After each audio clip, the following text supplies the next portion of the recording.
안녕하십니까. YBC 뉴스입니다. 지난 7월 자율주행 규제 자유특구로 지정된 세종시가 자율화 상용화 서비스를 위한 첫 시동을 걸었습니다.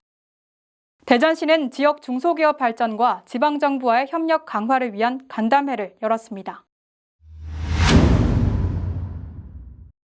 지난 30일 중소벤처기업부와 세종시는 자율주행차 실증 사업에 대한 합동 현장 점검을 실시했습니다. 이춘희 세종시장과 김학도 중소벤처기업부 차관 등 9명은 세종시 BRT 도로 중 시범 운행 지역에서 자율주행차에 직접 시승하는 등 사업 안정성 전반을 점검했습니다.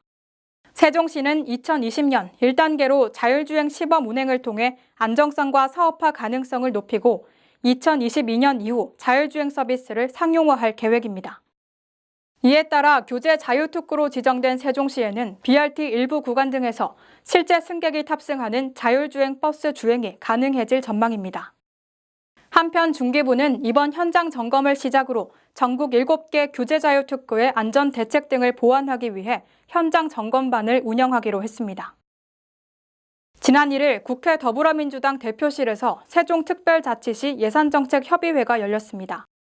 이번 예산정책협의회는 오는 11월 예정된 국가예산심의를 앞두고 마련된 자리로 더불어민주당 이해찬 대표와 이춘희 세종시장 등이 참석했습니다.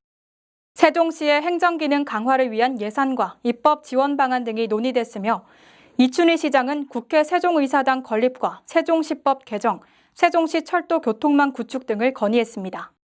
이춘희 시장은 세종시가 행정 수도로서의 기능을 가질 수 있도록 정치권의 지지와 당부를 바란다고 말했습니다. 지난 1일 중소기업중앙회는 허태정 대전시장을 초청해 지역 경제 및 협동조합 활성화를 위한 간담회를 개최했습니다. 이날 간담회는 중소기업인들의 애로사항을 듣기 위해 마련된 자리로 중소기업 협동조합 육성 및 조례 제정과 대전 인재산업단지 조성 등에 대한 논의가 진행됐습니다.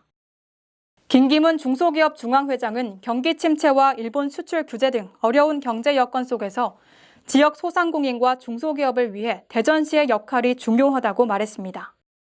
이어 허태정 대전시장은 대전시에서 자체 해결 가능한 내용들을 우선 반영하고 중앙부처와도 협력해 개선하겠다고 말했습니다. 한편 협동조합 지방조례 제정은 7월 충북을 시작으로 9월에는 경북, 부산시에서 제정을 완료했습니다.